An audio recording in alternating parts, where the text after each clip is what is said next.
Welcome to the Fear and Greed Business News Afternoon Report for Tuesday, the 16th of January, 2024. I'm Sean Aylmer. Every afternoon, we've got the 5 stories that happened today that you need to know about.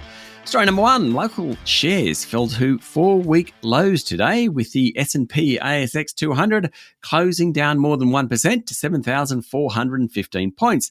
Pretty much all sectors were in the red, with utilities, energy and materials all down sharply. In fact, more than 75% of the top 200 ended lower.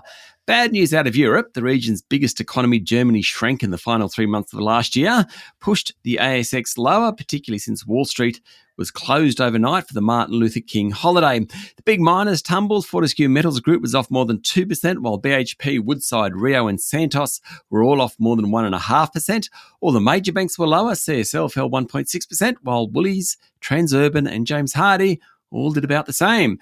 A few notable moves around: the damaging storms that forced the closure of Dreamworld and White Water World on the Gold Coast over Christmas and New Year has left a financial hole for Coast Entertainment, that was previously known as Ardent Leisure. Its share price fell today. Super Retail Group share price retraced some of yesterday's gains, falling nearly 3% following analyst downgrades after the company put out profit guidance. And retailer Lovisa was another to fall sharply today, down more than 5%. Story number 2, gas prices fell to a 5-month low overnight despite what's going on in the Red Sea.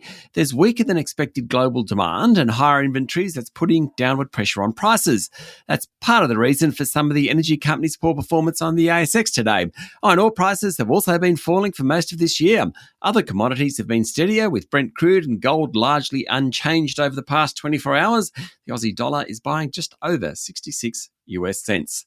Story number 3, the competition regulator is considering suing a big supermarket chain for breaching consumer law as Labor pushes Coles and Woolies to give consumers and farmers a fair deal. Australian Competition and Consumer Commission Chair Gina Cass-Gottlieb told the Financial Review that the watchdog is carefully looking at potential litigation, saying it's possible there will be a court case brought in the next 12 months. She said the ACCC will not hesitate to take legal action against large companies and their key decision makers for doing the wrong thing by consumers. Labor last week announced a review of industry codes and told supermarkets to pass on lower wholesale costs at the checkout. Although the ACCC has limited powers to consider claims of price gouging, it is looking into was now pricing. That's the phrase, was now pricing, where chains claim to offer discounts on products but have engaged in deceptive behaviour, for example, by increasing the price for a brief period beforehand. Story number 4, Rio Tinto's flagship iron ore division has delivered its best export volumes in 5 years, but its shaky relationship with the Mongolian government is crumbling, shall we say, after a new tax grab related to Rio's giant copper mine in the country. Rio shipped 332 million tonnes of iron ore from Western Australia last year. That's the second biggest year on record, at a time when prices remain elevated. Rio hinted it might do even better this calendar year, but it said it's received a fresh claim from the Mongolian Tax Authority related to one of its mines, the Oyu Tolgoi. The copper mine is slated to be one of Rio's most important assets in the decades ahead, and in fact the company spent about $3.3 billion US buying out minority shareholders in recent years. Last year, Rio agreed to waive a $2.4 billion US debt owed by Mongolia in an attempt to smooth relations between the company and the government.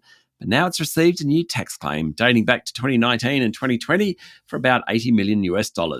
And story number 5, just a quick one. Congratulations to Aussie actor Sarah Snook, who took out the Emmy for Best Actress in a Drama for her role as Shiv Roy in Succession. Succession also earned the prestigious Best Drama trophy, and The Bear dominated comedy honours.